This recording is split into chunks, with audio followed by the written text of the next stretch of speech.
कहना चाहूँगा ये बहुत ही बड़ी गलती की इन लोगों ने मीटअप कैंसिल करने में। भले थोड़ी देर हो जाती लेकिन स्लोली आ जाते और आज वेदर को एंजॉय करते और बहुत ही मज़ा आ रहा है। बहुत कुछ मिस किया आज। बहुत ही ज़बरदस्त हवा चल रही है और जो है फुहार चल रही है और अलग ही व्यू है आज।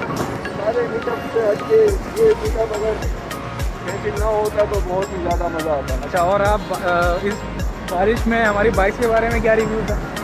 जी, बाइक के लिए तो बहुत खतरनाक कंडीशन है देखा जाए तो, लेकिन बस यही है कि हम लोग स्लोली आ गए। अगर मीटअप कैंसिल नहीं होता तो कोई मसला नहीं था। ठीक है, थैंक यू। बहुत मज़ा आना था।